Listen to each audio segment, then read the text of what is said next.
안녕하세요. 약사 이지향입니다.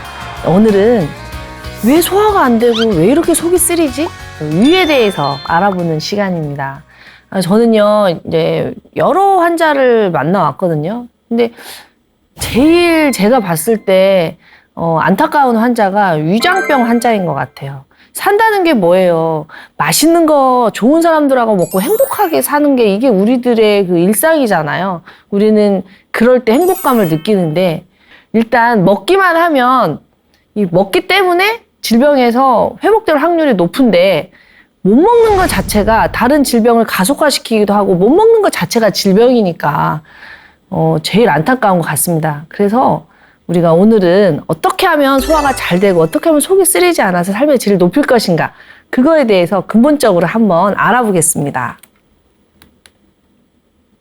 소화라는 게 뭘까요?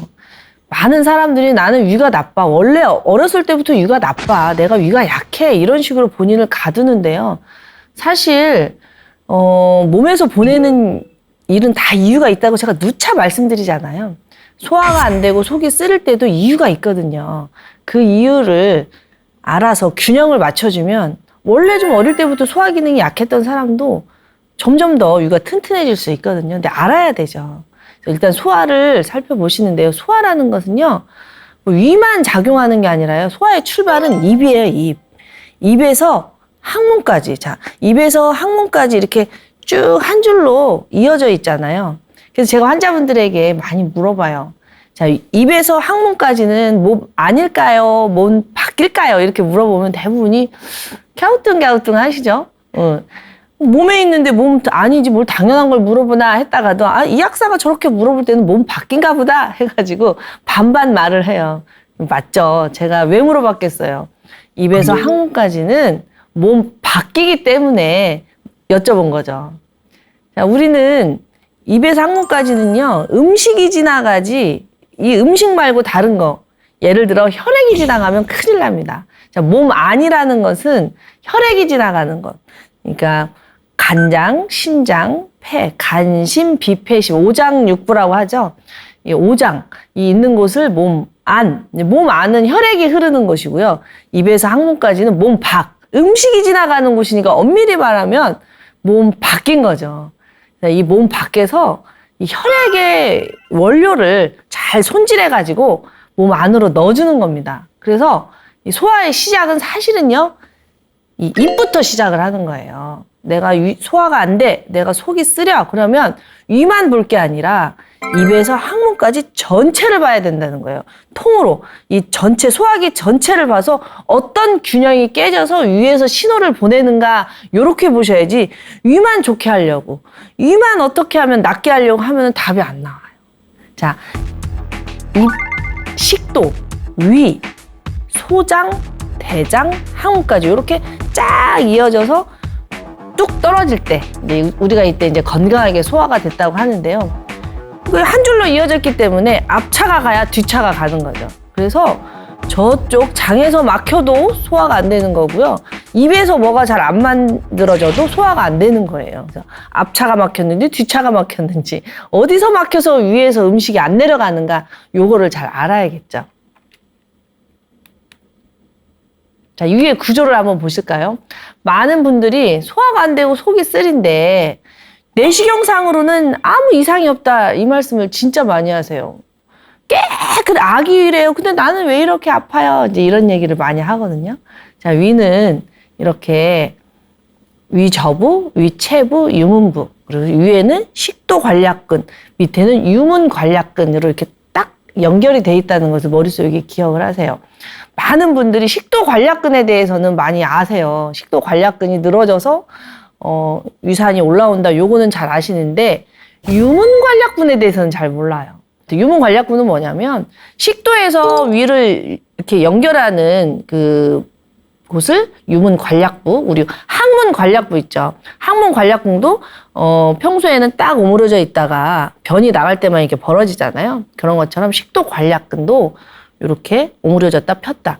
유문관략근은 위하고 소장을 연결하는 관입니다. 이게 평소에는 닫혀 있다가 필요에 의해서 열리죠. 이게 열리고 닫히고가 잘 돼야 음식이 잘 내려가요. 그래서 식도관략근과 유문관략근이 있다는 거 아시면 좋을 것 같습니다. 자, 위를 한번 볼게요. 많은 분들이 내시경을 해가지고 위 속은 보지만 사실 위를 이렇게 잘라보면 제가 저번 혈압편에서 혈관도 사실 한 층이 아니고 혈관 내피, 중막, 외막 이렇게 세 층으로 돼 있다고 말씀을 드렸잖아요. 위도 마찬가지예요. 위도 우리가 내시경상으로 위 점막층만 보지만 사실은 점막 밑에 점막 하층이 있고 점막 하층 밑에 근육층이 있고 그리고 위를 보호하는 장막 이렇게 4가지 층이 있다는 것을 아셔야 돼요. 꼭 무지개떡 같지 않으세요? 무지개떡처럼 위를 이렇게 잘라보면은 여러 이렇게 단면이 이게 굉장히 중요해요. 위가 약하신 분들, 위 운동이 잘 안 되시는 분들은 이 내 점막이 내 층이 건강하지 않다는 거죠. 또 좀 더 이 위의 단면을 좀 더 자세히 보시면은 저렇게 많은 혈관이 분포하는 걸 볼 수가 있습니다. 점막이 이렇게 돌기처럼 이렇게 뾰족뾰족 올라와 있죠. 마치 양탄자 있죠. 양탄자의 돌기처럼 이렇게 올라와 있는데 그 돌기 사이사이로 저 보시면은 초록색 선도 있고 빨간색 선도 있고 파란색 선도 있잖아요. 이게 바로 모세혈관이 지나다니는 길입니다. 정맥도 정맥도 있고 동맥도 있고 림프관도 있고 이런 식으로 아주 가느다란 혈관이 위에 혈액을 공급하고 있어요. 그러니까 위가 안 좋다는 거는 뭐 단순히 그냥 위가 안 좋아 이게 아니라 위로 혈액순환이 안 되는 거야 이렇게 생각할 수도 있는 거예요. 아주 작은 모세혈관이 혈액을 잘 공급을 해줘야 위가 건강하게 위 활동을 할 수 있잖아요. 위로 혈액 공급이 안 된다 이렇게 생각할 수도 있고 자 위에 단면을 보시면 근육층도 있잖아요. 이 근육층이 쪼물락해 위가 막 움직일 거 아니에요. 위 근육이 안 발달돼 있구나 이렇게 생각할 수도 있고 또 점막이 또 보이시죠? 이 점막이 입안도 점막이잖아요. 입안 점막처럼 촉촉하고 두툼해야 되는데 위가 나쁘다 이 말은 이 점막이 얇고 촉촉하지가 않다. 그래서 이제 제가 상담할 때 좀 어떻게 하면은 이해를 시킬 수 있을까 이렇게 상상을 해서 한 말이 마른 오징어 같다 이런 말을 해요.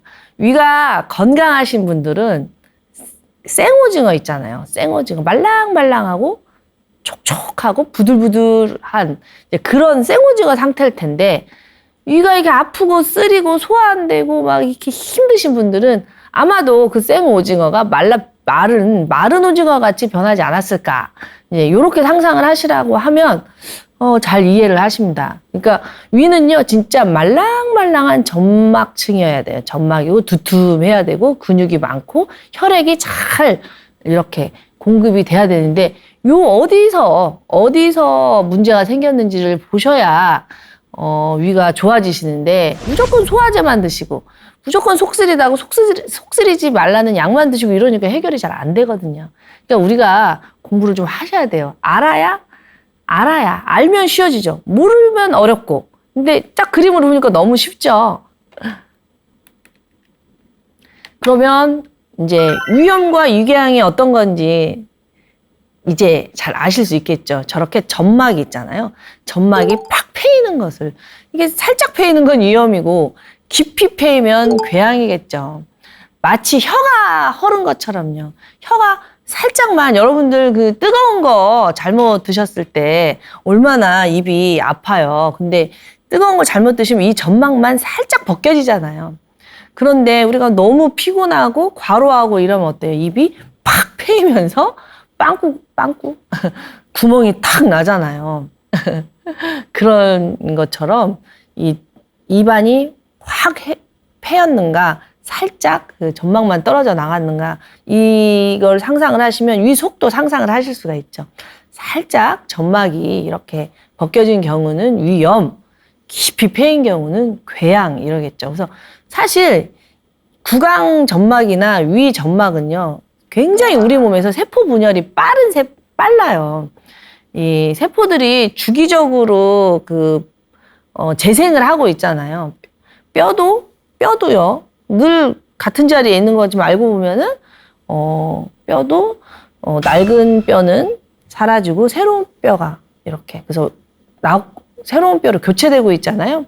그래서 그거를 조골세포, 파골세포 이렇게 말하는데 뼈는 이제, 재생 주기가 길겠지만, 입 안이나 혀, 점막은 재생 주기가 굉장히 우리 몸에서 빨라요. 그래서 혀도 우리가 뜨거운 거 먹고 이 점막이 딱 벗겨졌어도 건강한 사람 같으면 그 다음날 자고 나면 괜찮고 길어야 3일이에요. 그래서 위염도 마찬가지예요. 위 점막도 이렇게 손상을 받으면 3일 정도면 다 원래 복구가 돼요. 근데 아주 오래 걸린다는 거는 이제 점막이 재생이 안 된다는 거죠. 재생 원료가 없다든지 뭐 혈액이 오지를 않는다든지 여러 가지 이유를 찾아야겠죠. 그래서 술꾼들이 술 좋아하시는 분들이 그렇게 술 드시고 속이 아파도 며칠 지나면 또 속없이 술을 먹는 이유가 점막이 3일 만에 재생이 되기 때문입니다.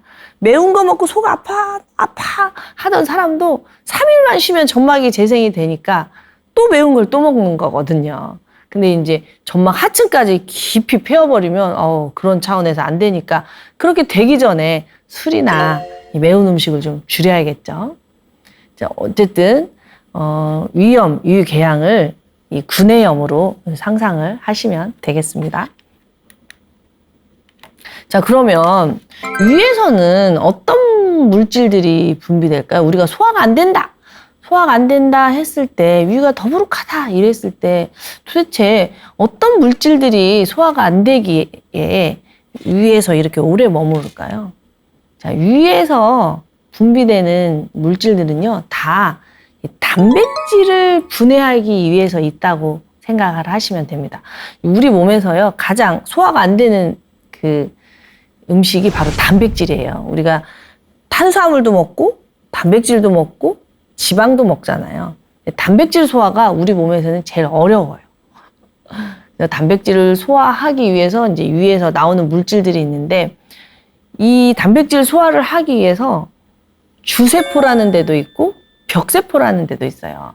아까 그 위 점막에 이렇게 돌기처럼 육모, 양탄자의 육모처럼 이렇게 올라와 있는 거 보셨죠? 이런 세포가 이제 종류가 있는데 주세포도 있고 벽세포도 있고 점액을 분비하는 세포도 있어요. 이 중에서 제일 중요한 거, 아무리 강조해도 지나치지 않는 게 바로 벽세포입니다. 이 벽세포에서 위산을 만들어줘요. 위는 진짜 위산을 잘 만드는 게 위의 가장 큰 일이에요. 위산이 하는 일이 어마어마하게 많기 때문이죠. 위산이 잘 분비가 안 되면 이 입에서 항문까지의 소화는 다 엉망진창이 돼버리거든요. 그래서 위산 분비가 잘 되는 게 위가 건강해지는 건데, 여러분들 위산이 뭔지 아세요? 위산이요, 염산이에요. 염산이 뭐예요? 여러분들 염산 테러 들어보셨죠? 염산 테러. 염산을 얼굴에다가 탁 뿌리면은 화상을 당해요. 이 위산이 정말 위에 너무나 필요한 물질인데, 우리에게 너무 필요한 물질인데 이렇게 위험한 물질이란 말이에요. 이런 위험한 물질이 위 속에서 나온다는 게 너무 신기하죠. 그런데 어떻게 이렇게 위산이 얼굴에 화상을 줄 정도로 위험한 물질인데 위가 멀쩡할까요? 그게 너무 신기하죠. 위가 멀쩡한 이유는 동시에 이 위에서 점액 분비 세포가 그 점액을 분비시켜줘서 위를 보호하기 때문입니다. 뮤신이라는 단백질과 중탄산을 분비해서 위를 이렇게 코팅을 해주기 때문에 위산이 나와도 위가 보호를 받아요. 이렇게. 마치 저 그림에서 보이듯이 우리가 코로나 때 간호사나 의사 선생님들이 그 바이러스에 공격당하지 않으려고 이렇게 우주복 같은 거 입었잖아요. 그런 것처럼 위가 그렇게 본인을 보호하기 위해서 두텁게 뮤신과 중탄산으로 중무장을 합니다. 그러니까 속이 쓰리다는 거는요, 이 뮤신과 중탄산이 부족하다 이런 의미도 되는 거예요.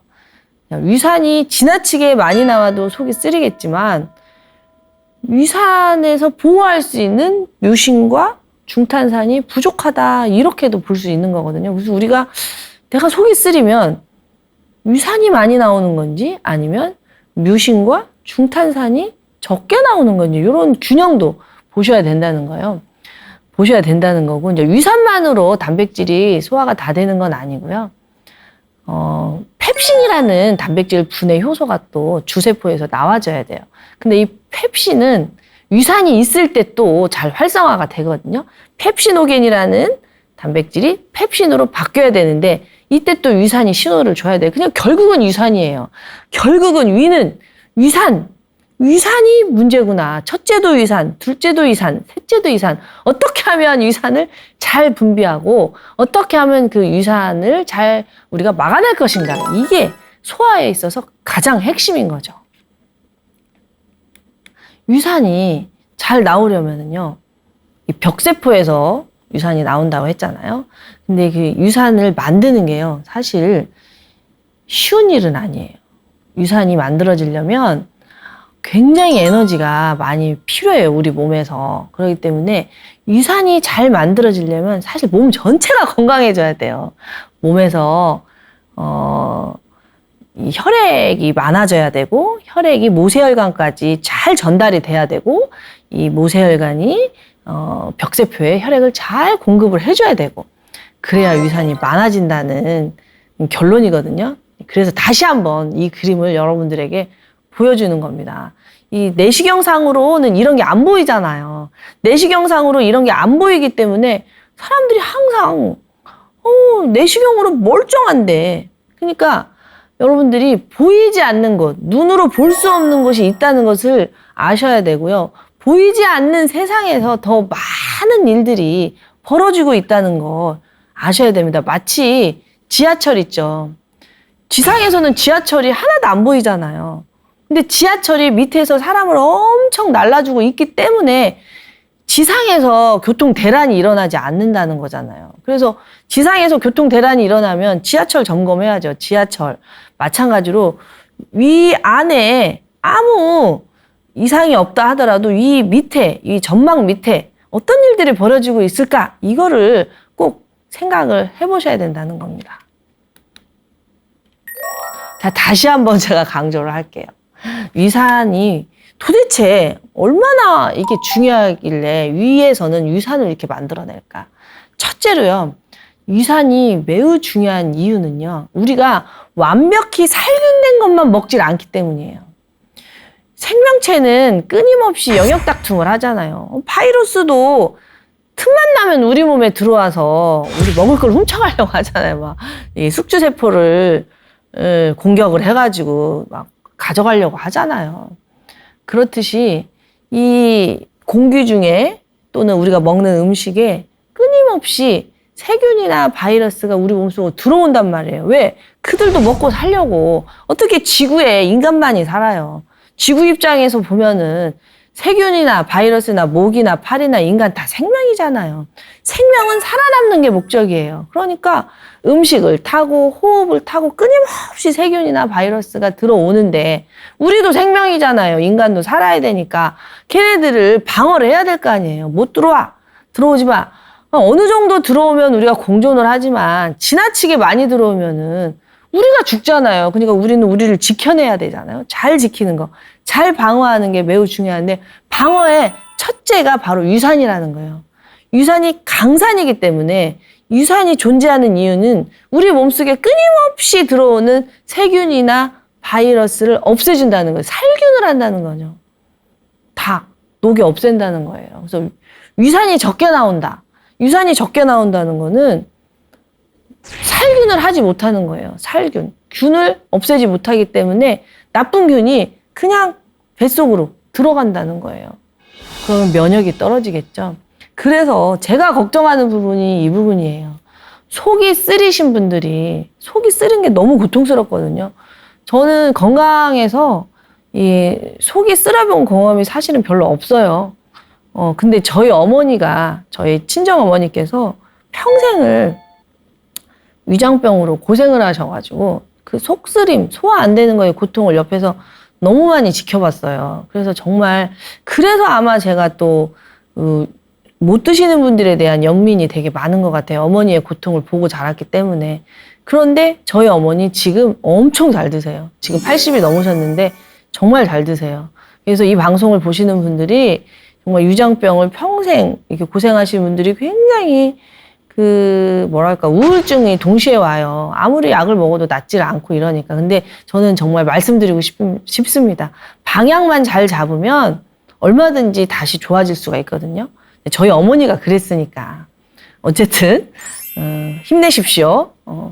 이 방송을 보시는 모든 위장병으로 고통받는 분들 할 수 있습니다. 공부하시고 방향만 잘 잡으시면 다시 맛있는 음식을 드실 수 있어요. 어쨌든 이 살균이 굉장히 중요한데 저희 어머니도 이 속이 너무 쓰리시니까 제산제를 많이 드셨어요. 속 쓰리지 말라고. 이 제산제를 많이 드시니까 살균이 잘 안 되니까 면역이 또 약해지셔가지고 균들이 막 공격을 하니까 합병증으로 또 막 대상포진에 뭐에 굉장히 오래 고생을 하는 세월이 계셨거든요. 근데 이제 지금은 제가 직업이 약사다 보니까 많이 이제 보살펴서 많이 건강해지셨죠. 살균이 가장 중요하다. 그래서 제산제를 남용하시면 안 되는 이유가 제산제를 오래 드시면 이 살균의 역할이 위산의 아주 중요한 살균의 역할이 떨어지기 때문에 제가 굉장히 잔소리를 많이 합니다. 제산제 남용하시지 말라고. 정말 속 쓰리지 않으시면 제산제는 줄이셔야 된다는 얘기를 정말 많이 하죠. 그리고 위산의 중요한 역할이 단백질 소화죠. 이 제산제를 드시게 되면은 이 단백질 소화가 잘 안 돼요. 그래서 소화제를 또 먹게 되는 거죠. 그래서 항상 처방전을 보면 제산제하고 소화제가 같이 나오는 거죠. 또 사실 위산이 잘 나와야 위산의 신호를 받고 그 유문 관략근이 열려서 담즙과 췌장액도 잘 분비가 됩니다. 그러니까 위산과 담즙과 췌장액이요 서로 연계를 해서 소화 역할을 하거든요. 그러니까 위산이 다 준비가 되면 어떤 호르몬으로 담낭과 췌장에 연락을 해요. 나 준비됐으니까 담낭 너는 담즙을 보내, 췌장 너는 췌장액을 좀 보내. 그러면 유문 관략근이 열리는 거거든요. 그래서 어느 정도 위산이 나와줘야 담즙액도 잘 나오고 췌장액도 잘 나옵니다. 서로 유기적으로 연계를 하기 때문이에요. 그래서 위산은 소화 효소, 담즙이 지방 소화를 시키고 췌장액이 지방, 단백질, 탄수화물 다 소화시키거든요. 그러니까 위에서 어느 정도 역할을 해줘야 진짜 그 췌장액에서 담즙에서 소화 효소가 잘 나오게 됩니다. 또 위산이 있어야만 흡수가 되는 영양소가 있어요. 그게 바로 비타민 B12입니다. 위산이 내인자라는 단백질을 만들어줘야 이게 나와야 저 밑에 장에 가서 비타민 B12가 흡수가 돼요. 그래서요. 위장약을 오래 드시는 분들, 제산제를 오래 드시는 분들이 얼굴이 노랗게 뜨는 걸 발견을 했어요. 왜 그런가 봤더니 제산제를 오래 드시게 되면 위산이 잘 안 나오니까 내인자라는 물질이 안 나오고 이 내인자라는 물질이 안 나오면 비타민 B12라는 물질이 흡수가 잘 안 되는 거예요. 근데 이 비타민 B12가 뭐냐면 적혈구 있죠. 여러분들 그 빈혈 검사 하잖아요. 이 빈혈 검사가 바로 헤모글로빈이라는 산소를 운반하는 자동차가 몸에 맞냐 적냐 적당히 있냐 없냐를 검사하는 건데 이 자동차의 본체, 산소를 운반하는 자동차의 본체는 철분으로 돼 있지만 자동차의 바퀴는 비타민 B12로 돼 있다라고 상상을 하시면 돼요. 철결핍성 빈혈은 없어도 비타민 B12가 없으면 어때요? 자동차가 제대로 안 만들어져서 굴러가지를 않겠죠. 그래서 비타민 B12가 없어도 굉장히 어지러움에 시달립니다. 그러다 보니 얼굴이 노랗게 되는 거죠. 그러니까 제대로 된 적혈구가 형성이 안 돼서. 그래서 비타민 B12 결핍성 빈혈이 생기는 거죠. 그리고요. 위산이 하는 중요한 역할이 뭐가 있냐면은 미네랄 있죠. 칼슘, 마그네슘, 철분 이런 걸 미네랄이라고 하거든요. 이 미네랄을 이온화시키는 거예요. 이온화. 이 어떻게 설명을 드리면 쉽냐면 칼슘 있죠. 칼슘은 조개 껍데기 같이 생긴 거잖아요. 자, 칼슘이 물에 녹나요? 안 녹잖아요.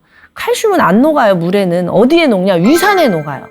칼슘이 딱딱한 게 어딘가에 녹아야 우리 몸으로 흡수가 될 거 아니에요. 근데 위산이 없으면 이 칼슘이 녹지를 않는 거예요. 이온화가 안 되는 거예요. 그러니까 칼슘도 흡수가 안 돼, 철분도 흡수가 안 돼, 마그네슘도 흡수가 안 돼. 이런 물질들이 이온화가 안 돼서 흡수가 덜 돼요. 자, 칼슘이 없으면 어떻게 돼요? 뼈 아시죠? 골연화증, 골다공증에 노출이 될 수가 있는 거죠. 철분이 부족하면 빈혈에 노출이 될 수가 있는 거고. 그래서 위가 안 좋으신 분들이 빈혈에 많이 시달리고 나중에는 골다공증에 많이 시달리게 되는 겁니다. 그래서 이 위산이 너무너무 중요해요. 너무너무. 그리고 아까 말씀드린 것처럼 위산이 관략근을 조절을 하는 거죠. 위산이 빨리빨리 못 빠져나가면 식도관략근이 열려가지고 위산이 역류를 해가지고 굉장히 타는 듯한 고통을 겪잖아요. 위산이 근데 위 식도관략근이 이렇게 열려져 버리는 이유는 밑에 유문관략근이 안 열려서 그렇더라고요. 공부를 해보니까. 그래서 여러분들이 위산이 정말 중요하구나. 이걸 꼭 그래서 제산제를 남용하면 안 되겠구나. 요거를 오늘은 좀 이 방송 다 잊어버려도 제산제를 남용하지 말자. 요거를 좀 아셨으면 좋겠습니다. 근데 그럼 제산제가 나쁘냐? 그건 아니고요. 너무 속이 쓰릴 때는 제산제를 드셔주셔야죠. 근데 제산제를 먹고 있다고 해서 위장 질환이 낫지는 않는다는 것. 위를 보호하고 일시적으로 고통을 줄여주고 이런 역할은 하지만 제산제만 먹고 있는다고 해서 위가 낫지 않는다는 거 요거를 강조드리는 거지 제산제를 절대 먹지 말라 이건 절대 아니에요. 약은 내가 얻는 게 많은가 잃는 게 많은가 이렇게 저울질을 해봤을 때 얻는 게 많으면 쓰셔야 돼요. 지금처럼 약이 이렇게 구하기 쉽지 않을 옛날에는요. 제산제만 있었으면 사실 분들이 많았어요. 이 제산제가 위산이 막 나오는데 위산을 중화시키거나 위산이 안 나오게 했더라면 위가 보호를 받는데 옛날엔 약이 없잖아요. 그러니까 제산제를 못 먹어서 위가 출혈, 위천공. 그래서 출혈로 돌아가신 분들이 많았어요. 실제로 옛날에는. 그래서 약을 잘 써야 된다는 거지 약을 쓰지 말라는 게 아니니까. 제가 방송하면서 항상 균형을 말씀드리잖아요. 네, 그래서 혹시 또 이 방송을 보시면서 오해하실까 봐 제가 좀 잔소리 좀 했습니다. 자, 그러면 이제 이렇게 중요한 유산이 부족하면 어떻게 되겠어요? 일단 소화가 안 되겠죠. 유산이 없으면 소화 효소가 밑에서 췌장 효소나 담즙산이 잘 안 나오니까 걔네들이 신호를 받아서 유문관략근을 열어줘야 되니까 못 내려가니까 소화가 안 되겠죠. 그리고 면역이 떨어지겠죠. 왜? 살균이 안 되니까 나쁜 균이 장 속으로 들어가서 유해균이 많아질 거고 그러면 공격을 많이 받겠죠. 역류성 식도염이 생기겠죠. 아까 말씀드렸죠. 식도관략근이 열려져 버려서 역류성이 돼버리겠죠. 속이 쓰리겠죠. 빈혈이 생기겠죠. 미네랄 부족증이 생기겠죠. 그래서 이런 것들이 안 생기려면 유산을 잘 확보하는 게 무척 중요하다. 이렇게 다시 한번 강조하고 넘어갑니다. 자, 그렇다면 이렇게 중요한 유산은 어떻게 만들어질까요? 어떻게 하면 유산이 충분히 공급되기 위해서 소화가 잘 될까요? 자, 유산이 어떻게 만들어지는지 한번 보실까요? NaCl이 뭐냐면 소금입니다. 염화 나트륨, 소금이에요, 소금. 소금하고 물하고 이산화탄소를 가지고 우리 몸이 유산을 만드는 거예요. 그러니까 제가 저번 방송 체액편에서 말씀드렸죠. 체액이 부족하면 소화가 안 된다. 이게 이 말이에요. 체액이 왜 부족해요? 저염식을 해서 부족하다고 제가 말씀드렸죠.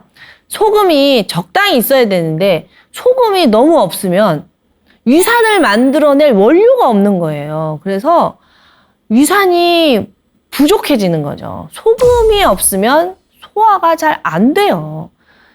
그래서 정말 많은 사람들이 위장병에 고통을 당하는 걸 제가 현장에서 너무 많이 본 거예요. 저염식 하시는 분들은요, 대부분 소화가 안 돼요. 그래서 체액편에서 제가 말씀드렸지만, 저염식 하지 말라고 말씀드리는 게 고염식 하라는 말은 아니에요. 짜게 먹으라는 말은 절대 아니고요. 짠 것도 나쁘고, 지나치게 싱겁게 먹는 것도 나쁘다 그거예요. 소금은 생명활동에 있어서 너무나 중요한 자원인데 너무 많아도 안 되고 너무 적어도 안 된다는 거죠. 우리가 음식을 할 때 간이 딱딱 맞아야 되잖아요. 너무 짜도 못 먹고 너무 싱거워도 못 먹잖아요. 마찬가지예요. 사람도 간이 맞아야 돼요. 사람도 적당한 소금이 있어야 위산이 잘 만들어져요. 자, 보세요. 물은 우리 몸에 어느 정도 있잖아요. 이산화탄소도 있죠. 산소를 우리가 들여 마시면 몸속에서 이산화탄소로 바뀌잖아요. 그러니까 산소도 이산화탄소도 우리 몸에 많고 물도 많은데 소금은 어때? 안 먹으면 안 들어온단 말이에요. 안 먹으면 소금이 있어야 위산, HCl, 염산이 만들어지고 그 소금이 있어야 중탄산 나트륨이 만들어지는데 이 중탄산 나트륨이 아까 말씀드렸죠? 위벽에 중탄산 나트륨이 존재를 해야 위산을 중화를 시켜요. 그래서 속이 안 쓰리는 거예요. 그러니까 소금이 우리 몸을 보호하기도 하고 소금이 소화를 시키기도 하고 위산을 가지고 별걸 다 만드는 거예요. 아니, 소금을 가지고 위산도 만들고 중탄산도 만드는 거예요. 이 중탄산은 십이지장에서 또 굉장히 중요한 역할을 합니다. 이 십이지장에서 중탄산이 얼마나 중요한 역할을 하는지는 제가 또 자세히 말씀을 드릴게요. 여하튼 위산과 중탄산이 있어야 위도 보호를 받고 소화도 잘 되는데 이게 바로 소금이 있어야 된다는 거. 근데 소금을 막 드시라는 게 아니라 소금을 물에 녹여서 삼삼하게 드시라고 제가 말씀드렸죠.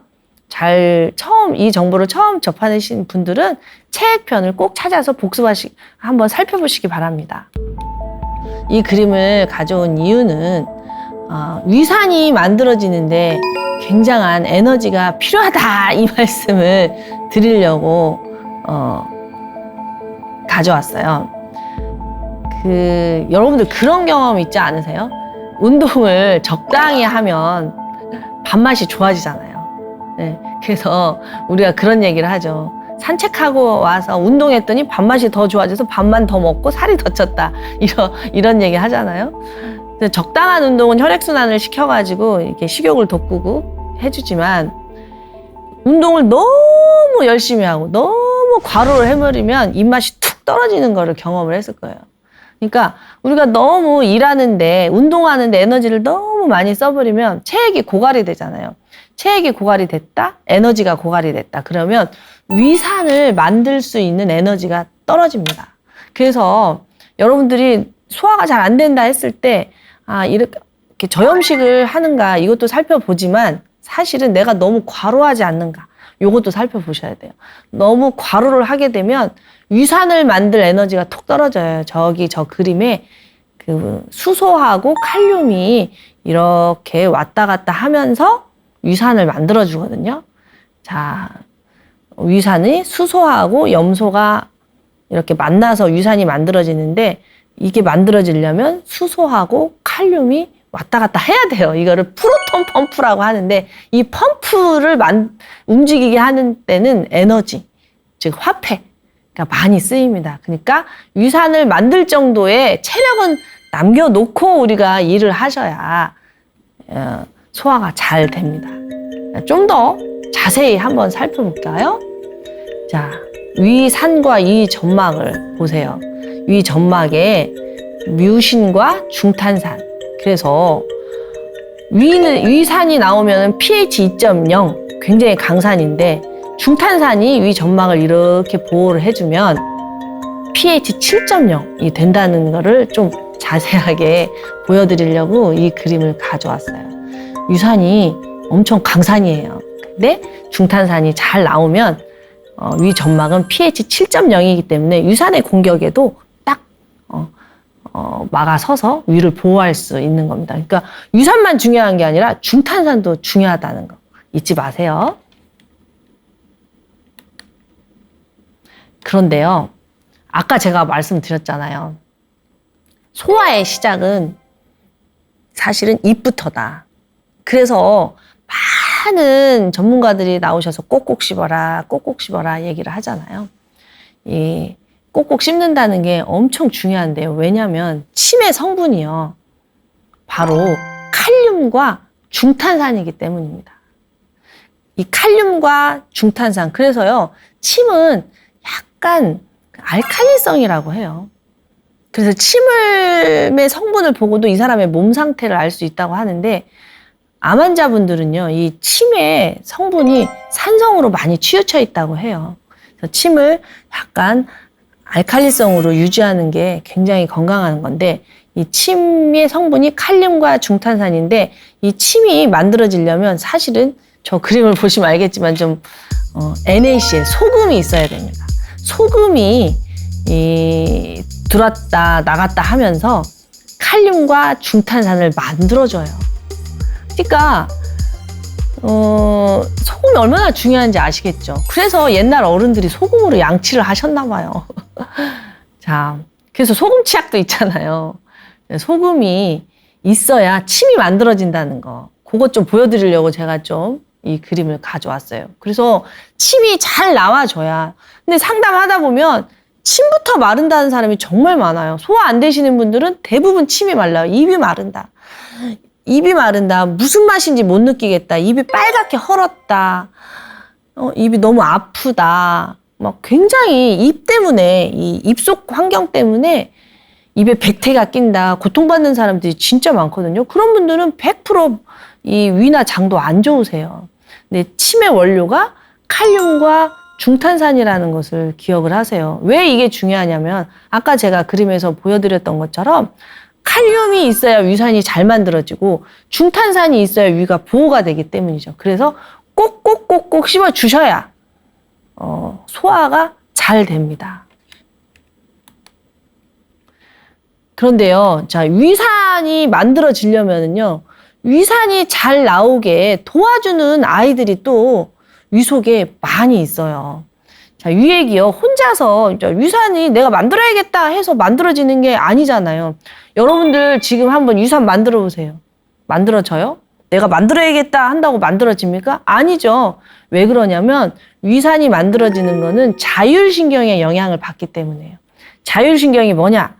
내 의도로 되는 게 아니라 자기들이 알아서 한다, 스스로 알아서 한다 해서 자율신경이잖아요. 자율신경은 교감신경과 부교감신경으로 되어 있는 거죠. 이 자율신경이 이 위산을 만들 것인가 말 것인가를 결정을 해서 우리 몸에서 위산을 자유롭게 만들고 있는 거예요. 그러니까 신경이 안정이 돼야 되는 거죠. 우리가 예민해져 있고 스트레스를 받고 이러면 자율신경이 위산 만들으라는 신호를 못 줘요. 교감신경이 항진돼 있다. 사느냐 죽느냐, 이거 지금 도망가야 되냐, 싸워야 되냐, 어디 가서 숨어야 되냐 하고 있는데 밥 먹는 사람 있어요? 없잖아요. 그렇기 때문에 우리가 스트레스를 받으면 이 호르몬이 안 나와요. 소화를 시키는 호르몬이 부교감신경이 안정이 될 때 나오거든요. 이 부교감신경이 안정이 되면 아세틸콜린이라는 물질이 나오고, 이 아세틸콜린이 위를 자극을 해야 비로소 유산이 만들어져요. 이제 여기에 뭐 가스트린이나 히스타민이나 이런 물질도 같이 작용을 해요. 근데 이제 이거 너무 어려우니까 여러분들이 그냥 딱 아세요. 아, 내가 스트레스를 받지 않아야, 즉 교감신경이 가라앉고 부교감신경이 활성이 돼야 위산이 잘 만들어지는구나. 자, 위산이 잘 만들어져야 유문관략근이 열리고 십이지장, 담즙산이 나오는구나. 요거를 아셔야 돼요. 그러니까 위산이 나오는 게 얼마나 많은, 저염식하면 안 되죠. 마음 편해야 되죠. 꼭꼭 씹어야 되죠.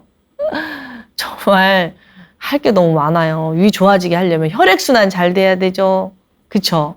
단순히 약만 먹고 있는다고 해서 위가 좋아지는 문제가 아니라는 거. 오늘 방송을 준비한 이유는 그거예요. 약은 급한 불만 꺼주는 거고 정말 내가 내 마음을 편안하게 하고 체액을 보충하고 또 아까 위벽을 보호하는 게 중탄산도 있지만 뮤신이 있다고 했잖아요. 뮤신이 단백질이거든요. 단백질을 잘 드셔줘야 위 점막이 두툼해집니다. 그러니까 소화 안 된다고 입맛 없다고 그냥 안 먹고 이러시면 안 돼요. 그 얘기를 좀 해드리고 싶어서 이렇게 좀 장황하게 설명을 하고 있습니다. 자, 많은 분들이요 제산제를 드셔요. 어떤 이유로 드시냐면 과산증에도 제산제를 드시고 저산증에도 제산제를 드셔요. 약을 받으면 일단 속이 쓰리다는 거는 위산 때문이거든요. 속쓰림은 위산이 위벽을 공격해서 아픈 거예요. 이 속쓰림은 대단한 고통입니다. 그래서 어쨌든 이 고통에서 벗어나려고 관절염 통증에서 벗어나려고 진통제를 드시듯이 제산제를 이제 많이 드시거든요. 근데 여러분들이 꼭 구분을 하셔야 돼요.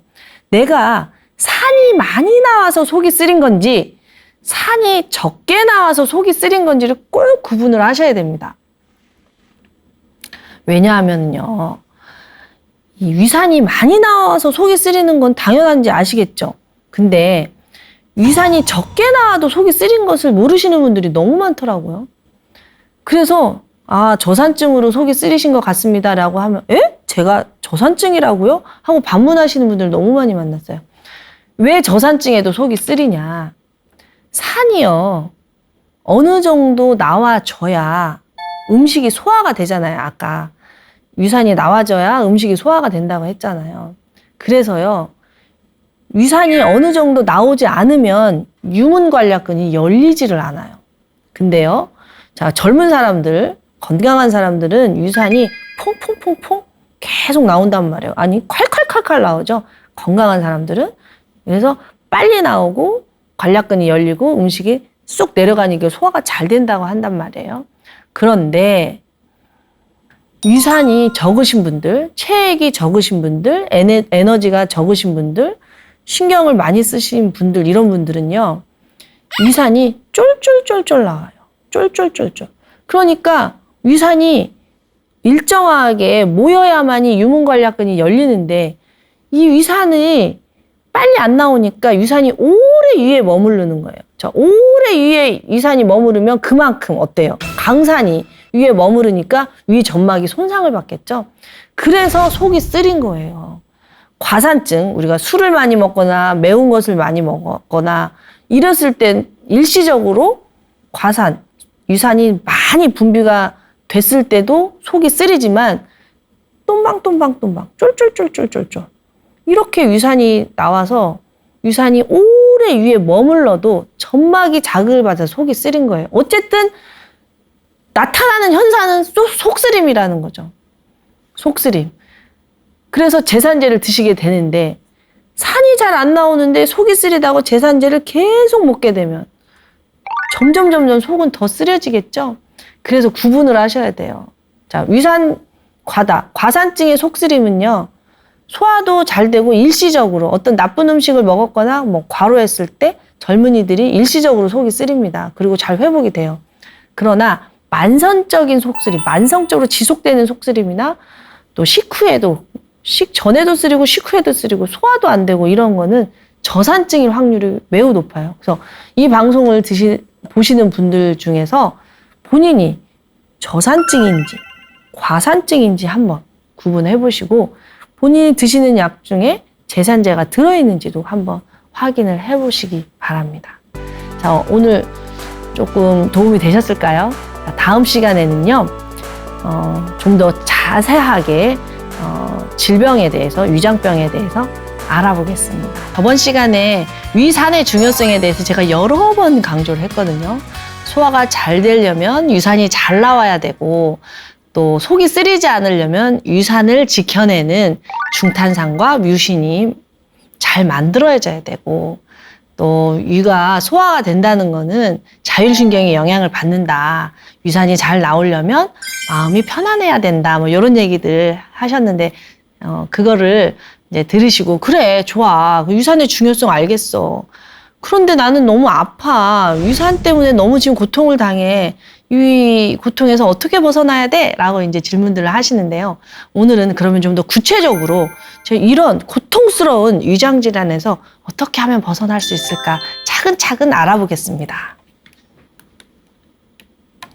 요즘 헤리코박터에 대한 질문이 정말 많이 들어오고요. 실제로 헤리코박터균 때문에 고통당하시는 분들이 많거든요. 그래서 오늘은 한국인에게 가장 요즘 고통을 주고 있는 헤리코박터균에 대해서 말씀을 드리고 있습니다.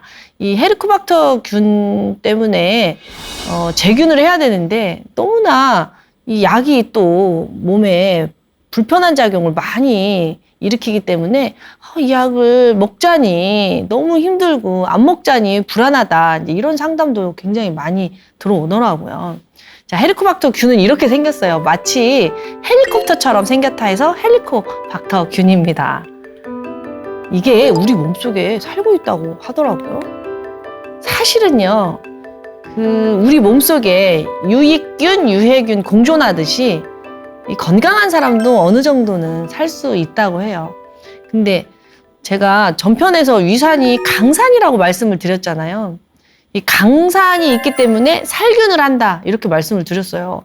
강산에서 근데 헬리코박터는 살아남는 거예요. 이 헬리코박터가 위 속에 살고 있어서 문제잖아요. 위. 아니 어떻게 위 상황에서 이처럼 강산에서 헬리코박터라는 균이 살 수 있는가 이게 너무나 이제 과학자들은 궁금했던 거죠. 마치 사막에 물 하나 안 나오는 사막에 사람이 사는 것처럼 신기한 일이죠.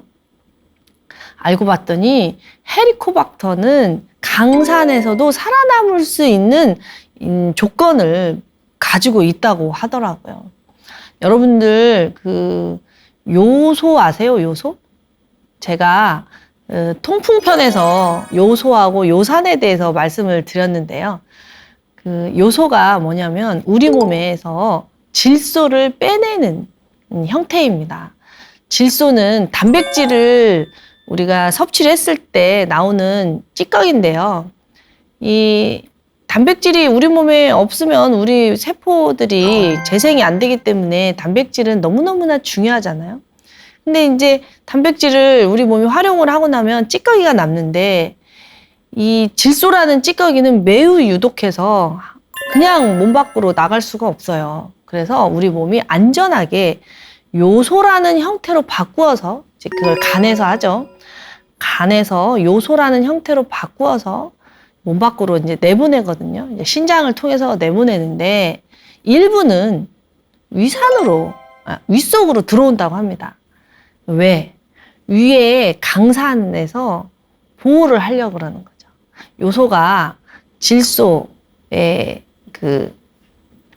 대사산물이기 때문에 위산을 중화할 수가 있는 거죠.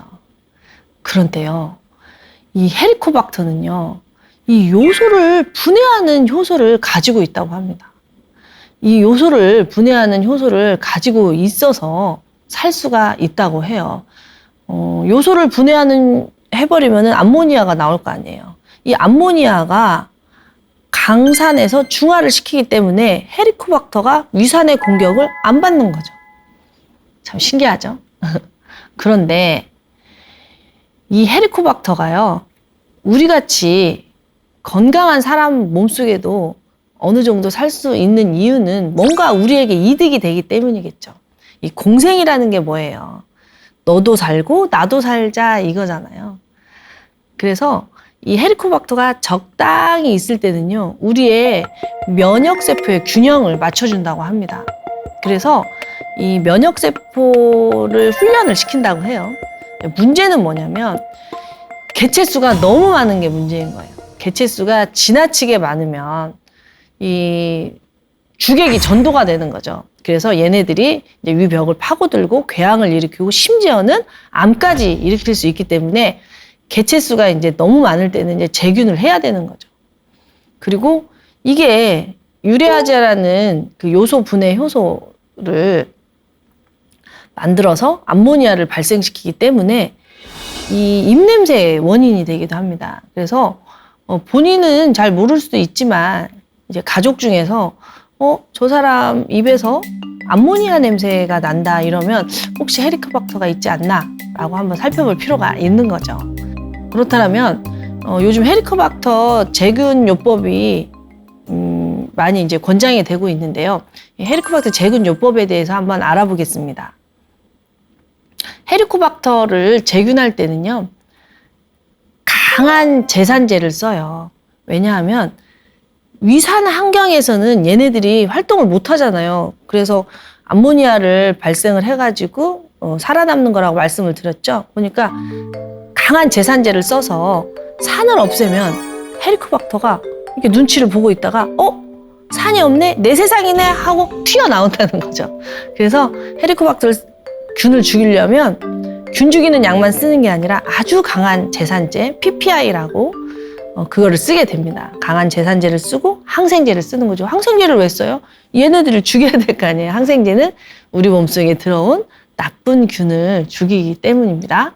그래서 강한 제산제하고 항생제를 쓰는데 이게 제산제를 쓰기 때문에 그나저나 이 속이 안 좋으신 분들이 제산제를 쓰니까 속이 더 뻣뻣할 수가 있죠. 그래서 굉장히 이 속이 뻣뻣하다. 속이 뻣뻣하다는 얘기를 많이 하세요.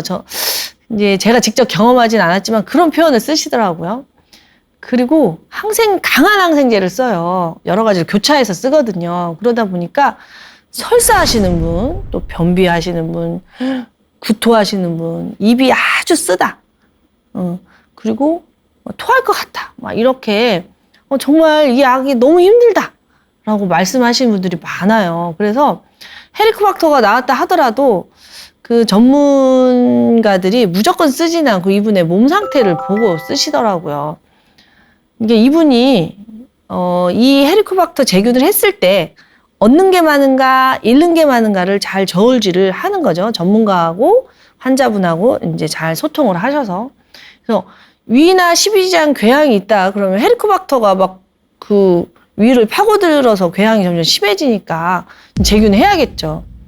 또 위에 그 저번 시간에 말씀드렸지만 위 점막에는 많은 혈관과 림프가 있어요. 근데 거기에 종양이 생기는 환자분들, 또 위암 환자분들, 뭐 가족력이 있다든가 너무나 또 위축성 위염이나 기능성 소화불량으로 너무 증상이 이렇게 심하신 분들, 어쨌든 정말 증상이 심할 때 선택적으로 쓰시더라고요. 약이 너무 힘들게 하기 때문에. 그래서 헤리코박터가 나왔다고 해서 무조건 제균을 할 게 아니고 반드시 전문가하고 긴밀하게 소통을 하셔서 결정을 하시기 바랍니다. 그런데요, 이 헤리코박터 균을 정말 어렵게 드셨단 말이에요. 이렇게 어렵게 드셔서 제균을 했어요. 근데 이게 재발을 자주 한다는 데 문제가 있어요. 그거는 너무 당연한 거 아닐까 싶어요. 우리가 여름철에 파리가 막 끓잖아요. 파리를 잡는다고 해서 파리가 없어지나요? 그건 아니잖아요. 여름이 가야 파리가 없어지잖아요. 파리가 와서 여름이 온 게 아니라 여름이 와서 파리가 온 거잖아요. 그렇게 생각하시면 쉬울 것 같아요. 그 어떤 헤리코박터가 살 수 있는 환경이 되면 여름이 되면 어디서 날라왔는지 모르게 파리가 날라오듯이 이 헤리코박터가 살 수 있는 위 속의 환경이 되면 어디서 날라왔는지 모르게 헤리코박터가 또 생기는 거예요. 그래서 이제 재발이 되거든요. 그래서 이제 헤리코박터의 재발을 막으려면 일단 파리는 없애야죠. 그러니까 제균을 하셔서 없애고 또 파리가 오지 않도록 소독도 잘 하고 이렇게 해야겠죠. 그런 것처럼 헤리코박터에서 벗어나시려면 첫 번째로 저산증에서 벗어나셔야 됩니다. 아까 말씀드린 것처럼 산이 적은 환경에서는 어때요? 헤리코박터가 와, 내 세상이다 하고 막 나온단 말이에요. 그래서 저산증에서 벗어나야 되는데, 자, 저산증에서 벗어나려면 적당한 소금을 섭취를 하셔야 되는데, 저는 이렇게 위가 약하신 분들한테 뭐 짜게 먹으라고 말씀을 드리는 게 아니라 이게 그 위 점막이 생오징어에서 마른 오징어처럼 변하신 분들, 위 점막이 너무 얇으신 분들은 물만 들어가도 아프다는 소리를 해요. 우리가 맨살 있죠. 맨살에 물이 닿으면 하나도 안 아프지만 여기가 상처가 났을 때 샤워하면 어때요? 굉장히 아프잖아요. 그것처럼 위가 점막이 얇아지고 아프신 분들은 물만 들어가도 아프단 말이에요. 거기에 갑자기 소금을 드시면 굉장히 아파요. 그래서 그냥 이렇게 갑자기 저염식이 안 좋다고? 그럼 짜게 먹어야겠어 하고 짜게 드시면 절대 안 되시고요. 삼삼한 국물을 드세요. 소금물을 드시라는 거죠. 근데 소금물도 아파요. 사실은 위 아프신 분들의 고통은 굉장합니다. 정말 너무너무 연민이 일죠. 못 드시는 고통이 너무너무 크기 때문인데요. 그럴 때는요, 따뜻하게 소금을 연하게 타서 아주 연하게 타서 조금씩 늘려가는 겁니다. 아주 조금씩. 어떤 분들은요, 제가 빨대로 드시라는 얘기도 해요. 물 자체를 못 드시는 거예요. 너무 아파서. 그러면 수액 맞듯이 수액이 이게 조금씩 우리 몸에 수분을 공급하잖아요. 그런 것처럼 물도 빨대로 조금씩 흘려보내라고 합니다. 어쨌든 생명의 기본은 물이기 때문에 물이 있어야 사는데 소금이 없으면 물은 흡수가 안 되고 여기서 중요한 거 소금이 없으면 유산이 안 만들어져요. 유산이 안 만들어지면 헬리코박터가 살기 좋은 조건이 돼요.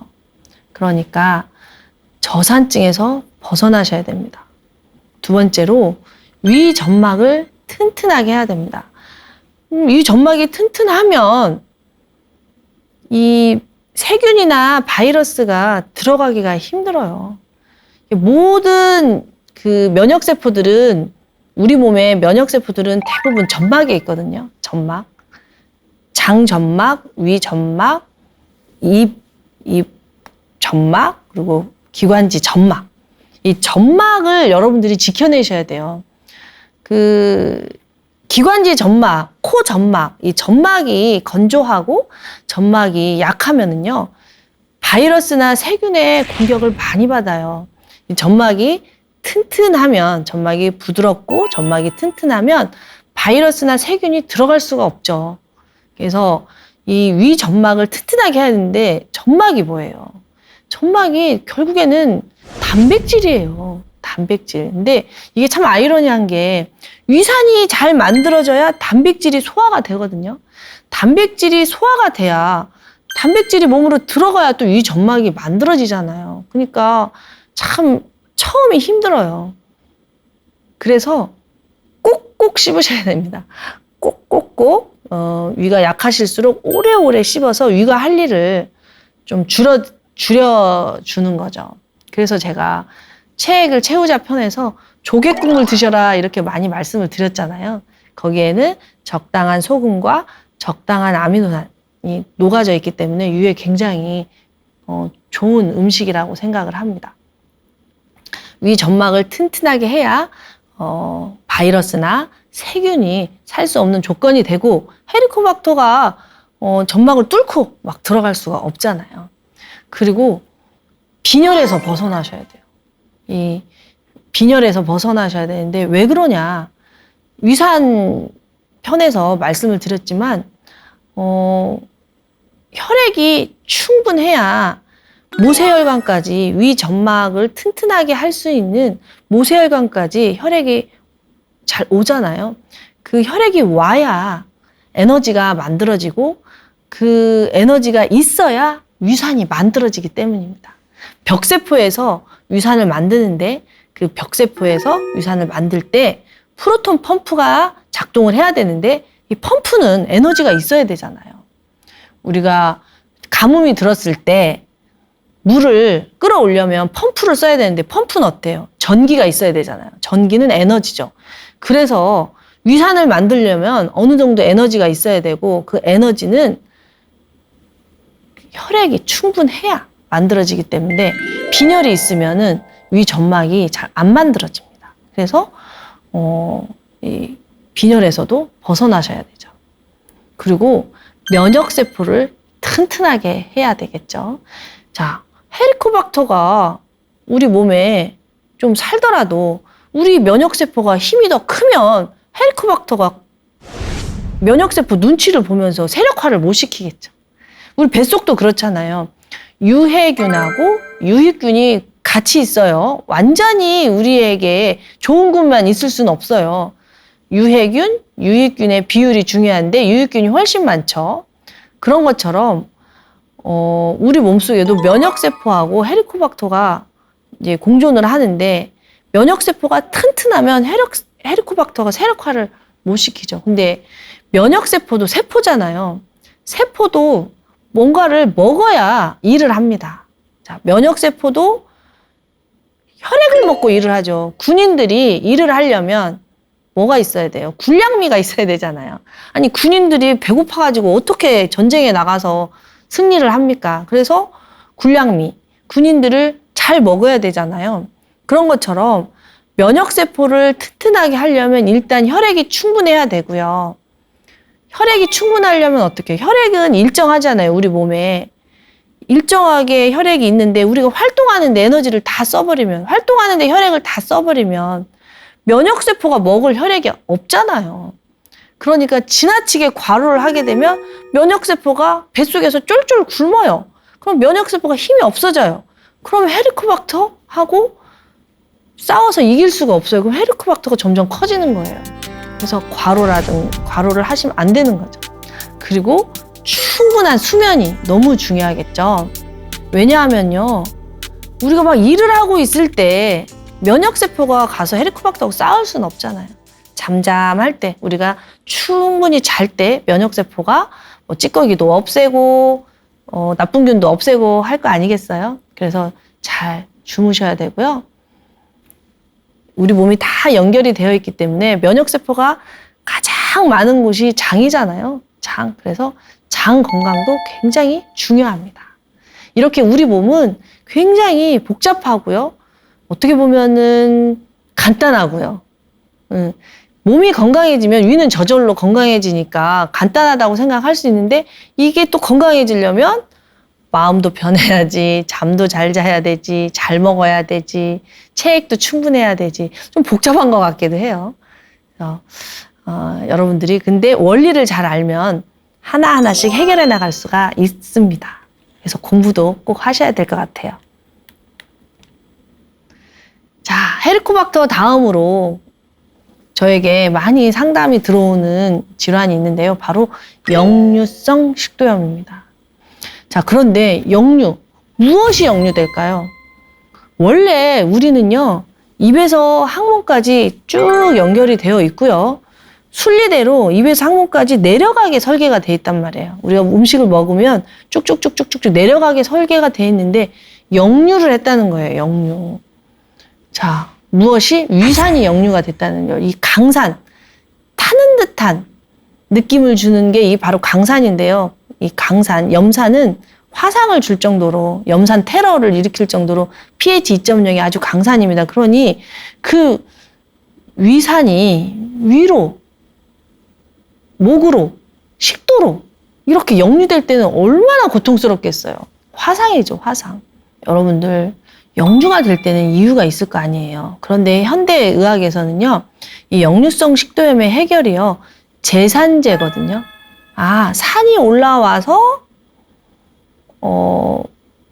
아프게 하는구나 해가지고 일단 급한 불만 꺼야 되니까 제산제를 드리고 있습니다. 그래서 제산제를 드시면 굉장히 편안해져요. 맞는데요, 제산제만 드신다고 해서 역류되는 건 막을 수가 없으니까 우리가 차근차근 역류성 식도염이 왜 왔는지 한번 알아보겠습니다. 자, 역류성 식도염은 제가 생각할 때는 앞차가 가야 뒷차가 가는데 앞차가 막혀서라고 생각을 합니다. 자, 여기서 앞차는 제가 위산편에서 말을 드렸는데요. 바로 담즙과 십이지장이 안 나와서라고 생각을 합니다. 이 위산이 굉장히 강산인데 위는 그 중탄산과 뮤신이라는 점액으로 pH 7.0으로 이렇게 코팅이 되어 있기 때문에 위는 헐지를 않습니다. 건강한 사람은. 그런데 십이지장은요, 위처럼 그렇게 코팅이 안 돼 있어요. 그래서 위산이 중화가 되지 않은 상태에서 십이지장 쪽으로 내려오면, 위산이 그냥 막 내려오면 십이지장은 헐 수밖에 없어요. 그러면은 십이지장 궤양이 생기는 거예요. 그러면 안 되잖아요. 우리 몸은 그렇게 허투루 열리질 않습니다. 그래서 어떤 일이 벌어지냐. 십이지장이 준비가 돼야 돼요. 알칼리성으로 준비가 딱 돼야 유문관략근이 열립니다. 자, 유문관략근이 열리려면 담즙도 알칼리성이고요. 췌장에서 중탄산이 나오고 담즙이 나와줘야 십이지장이 그 알칼리성의 환경이 됩니다. 알칼리성의 환경이 되면 그때 비로소 유문관략근이 열려서 위산이 내려와도 십이지장이 궤양이 생기지 않는 겁니다. 즉, 제가 생각할 때 역류성 식도염은 췌장액이 부족하고 담즙이 부족해서라는 겁니다. 췌장액과 담즙이 잘 나와서 십이지장이 잘 준비가 되면 유문관략근이 열리고 위산이 잘 내려오면 위산이 역류될 일이 없겠죠. 그래서 우리 몸의 pH를 맞추는 게 이다지도 중요합니다. pH를 맞추는 게 위는 위산으로서 강산이 나와줘야 음식의 소화가 잘 되고요. 음식의 소화뿐만이 아니라 나쁜 균도 살균을 해주는 아주 좋은 역할을 하죠. 위산은 위산대로 역할을 할 수 있게 위산의 pH가 잘 맞아줘야 되고, 십이지장은 십이지장대로 알칼리성이 돼줘야 또 위산을 방어할 수가 있는 겁니다. 산성이냐 알칼리성이냐. 위는 산성, 십이지장은 알칼리성. 이게 딱 맞춰져야 역류가 되지 않는다는 겁니다. 막혀서 역류를 하는 거죠. 아니, 하수구가 왜 역류를 해요? 하수구가 막혀서 역류하는 거잖아요. 그러니까 어디가 막혀서 못 나가는가, 요거를 봐야지. 역류했다고 해서 역류의 원인인 위산만 차단한다고 해서 이게 해결이 안 되는 거죠. 그래서 만성 역류성 식도염으로 고생하시는 분들이 너무 많습니다. 그래서 이제 그 만성으로 고생하시는 역류성 식도염 환자분들이 가장 많이 복용하는 게 바로 PPI라는 제산제인데요. PPI는 제가 위산편에서 말씀드렸듯이 프로톤 펌프 이니비터. 그러니까 위산이 만들어지는 펌프를 차단을 하는 거예요. 위산이 만들어지는 펌프를 차단하니까 위산이 안 나오는 거예요. 자, 위산이 안 나와서 속쓰림은 없으니까 속이 편한데 그 사이에 빨리 이 역류하는 원인을 개선해 놓지 않으면 계속 속쓰림이 반복이 되겠죠. 그러면은 속쓰림이 너무 고통스러우니까 PPI를 계속 드시게 되겠죠. PPI를 계속 드시게 되면 위산이 우리 몸에서 하는 중요한 역할을 맡게 되겠죠. 그래서 PPI의 부작용으로 고생하시는 분들이 또 너무 많아요. 역류성 식도염도 굉장히 고통스러운데 이 역류성 식도염을 근본적으로 해결하지 못하고 계속 약에만 의존하시면은 이 역류성 식도염 약의 부작용에 노출이 되어서 또 고생하시는 분들이 너무 많아서 준비해 봤습니다. 근데 제가 만나본 환자분들은 이런 것들이 잘 교육이 안 돼 있으셔서 너무 오랫동안 PPI를 드셔서 불편해 하시는 분들이 많았거든요. 그런 분들이 들으셨으면 좋겠고, 또 혹시라도 그런 일이 생길까봐 미리 알고 계셨으면 해서 하는 말씀입니다. PPI가 산을 차단하다 보니 이거를 한 달 정도 이렇게 단기간 드시는 건 상관이 없는데 이제 계속 재발을 하시니까 지속적으로 드시게 될 수밖에 없죠. 계속 지속적으로 드시게 되면 어떤 일이 벌어질까요? 네. 산이 우리 몸속에 살균 역할을 하는데 그걸 못하니까 나쁜 균이 위에서 장으로 그냥 들어가 버리는 거예요. 근데 이 소장에 살아야 될 균이 있고 대장에 살아야 될 균이 있단 말이에요. 그런데 위산이 이 역할을 못 해주니까 소장 내에서 나쁜 균들이 살기 시작을 합니다. 그러면 속 쓰린 것도 고통스럽지만 이 무엇만 드시기만 하면 이렇게 가스가 차고 막 배가 아프고 설사하고 변비하고 이것도 또 굉장히 고통스러워요. 소장내 세균 과증식증. 예, 있어야 할 곳에 있지 않는 거죠. 나쁜 균이 소장에 살면 안 되거든요. 근데 소장 내에 나쁜 균이 살아버려가지고 얼마나 사람을 힘들게 하는지 몰라요. 소장 내 세균 과증식증이라고 하거든요. 요런 게 시달릴 수도 있고요. 위산편에서 제가 말씀드렸듯이 위산이 있어야만 흡수되는 영양소들이 흡수가 안 되는 거예요. 비타민 B12나 미네랄들이 흡수가 안 되니까 골 감소증이 생길 수도 있고요. 또 이 PPI가 심혈관 질환을 가속화한다는 보고도 있어요. 또 이 뇌에서 염증 물질인 베타 아밀로이드가 증가돼서 기억력이 떨어진다든가 치매 위험성도 증가한다는 보고가 있고, 또 PPI가 그 프로톤 펌프를 차단하다 보니 수소하고 칼륨의 이동을 막잖아요. 이런 전해질의 이동을 주관하는 게 이제 신장이거든요. 그러다 보니 또 신장의 기능도 약해진다. 이런 보고도 있고, 또 면역이 약화된다. 이거는 당연하겠죠. 나쁜 균, 제균을 못하니까. 이런 여러 가지 불편한 증상이 생길 수 있으니까 여러분들이 드시는 약 중에 PPI가 있는지 꼭 확인을 해보고 대책을 세우셨으면 좋겠습니다. 자, 제산제는요, 아까 말씀드린 PPI가 가장 강력한 거고요. PPI는 위산 자체를 아예 못 나오게 하니까 아주 강력합니다. 그만큼 효과도 좋죠. 그래서 고통에서 빨리 이제 벗어나는데, 제산제의 종류가 그것만 있는 게 아니고요. 항히스타민제. 근데 이 항히스타민제가 위에서도 작용을 해요. 이제 종류는 조금 달라요. 히스타민의 그 종류가 조금 다르긴 한데, 위에도 히스타민이라는 물질이 위산 분비를 촉진시키기 때문입니다. 근데 이 히스타민이라는 물질이 언제 많이 나오냐면, 제가 말씀드렸듯이 히스타민이라는 물질은 우리 몸이 위급상황에 빠졌을 때 나와요. 위급상황에 빠졌을 때 우리를 구하려고 삐뽀삐뽀 119처럼 나오거든요. 그래서 히스타민이 많이 나와서 위산을 확 늘리는 거예요. 자, 언제 늘리겠어요? 우리가 매운 음식을 먹었다든가, 술을 많이 먹었다든가, 이렇게 해서 위가 불이 났을 때죠. 위에 불이 나요. 매우면 하시잖아요. 술도 뜨겁잖아요. 이렇게 뜨거우면은 어때요? 익어버리잖아요. 우리 몸은 단백질로 이루어져 있기 때문에 온도가 높으면 효소들도 활동을 못하고 그냥 점막이 익어버린다고 상상을 하시면 돼요. 그러면은 단백질이 익어버리면 염증이 생기는 거잖아요. 제가 열은 염증이다 이런 말 많이 했잖아요. 그래서 이 열을 끄기 위해서 히스타민이라는 물질이 나옵니다. 왜? 열을 끄려고 물을 많이 확보하려고. 그래서 히스타민이 많이 나오면 위산이 물이잖아요. 위산, 염산 많이 나와서 불을 끕니다. 불을 끄니까 어때요?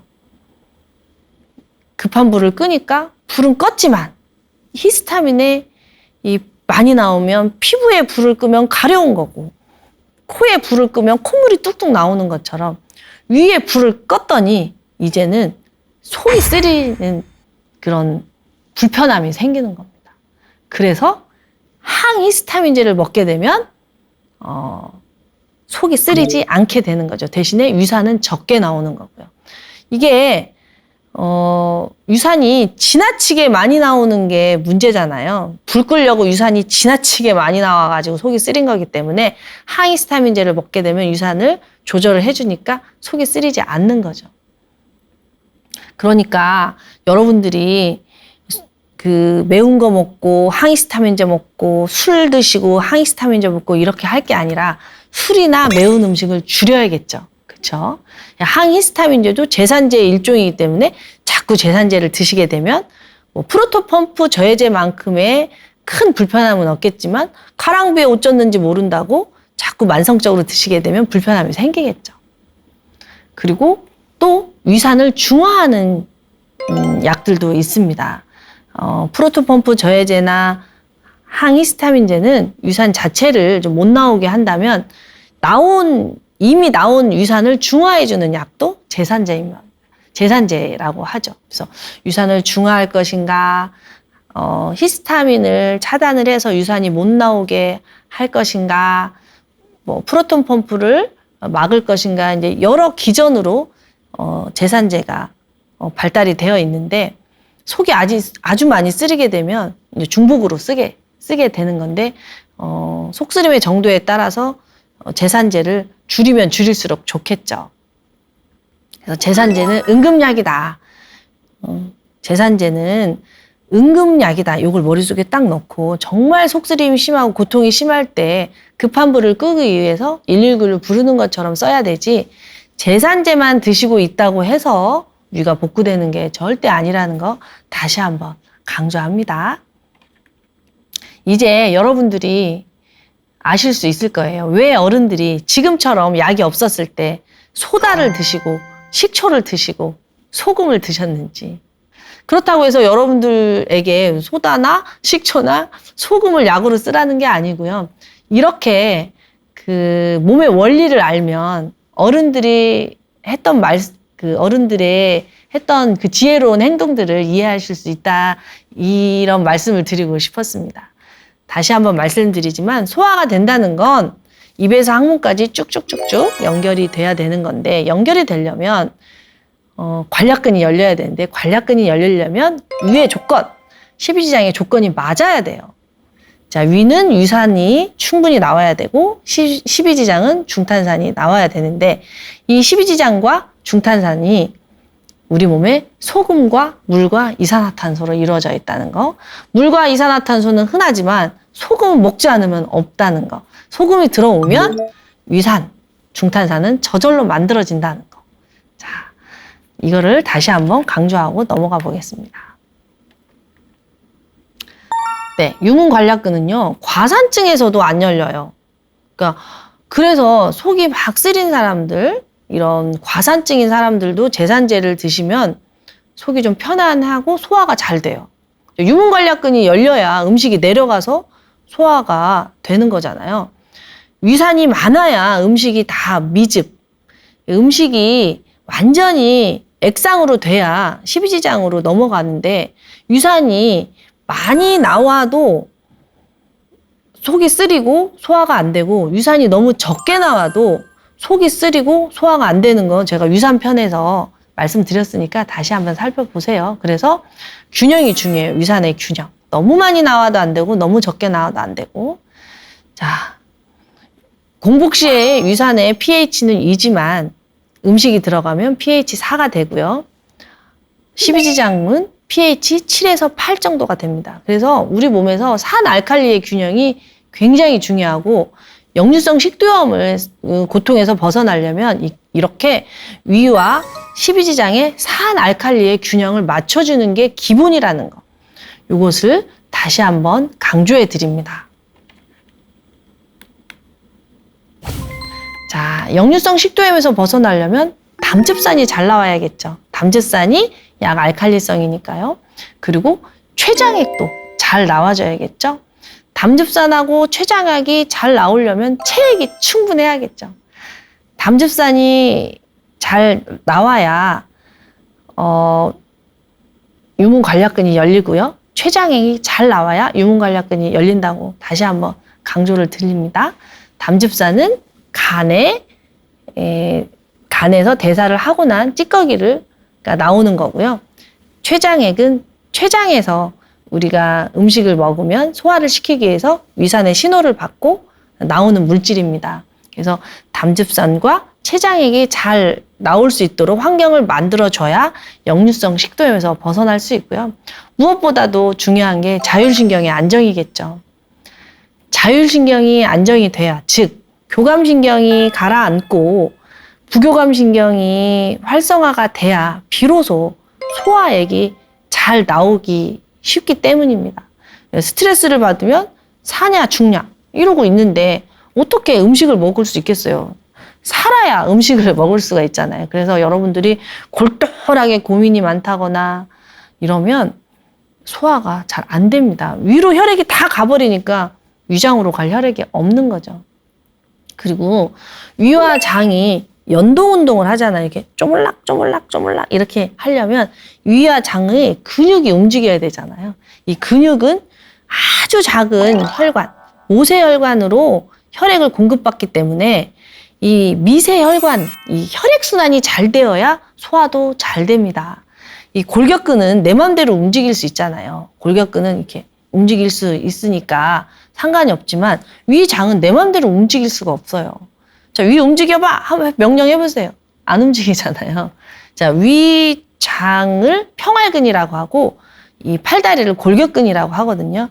위와 장의 평활근이 잘 움직이려면 이 근육에 혈액이 잘 가야 됩니다. 근데 그 혈관이 너무 작죠. 아주 작아요. 머리카락보다 작다고 하더라고요. 이런 미세 혈관들이 잘 순환을 해야 되는데요. 이 미세 혈관이 잘 순환을 하려면 림프가 막히면 안 되죠. 림프가 뭐예요?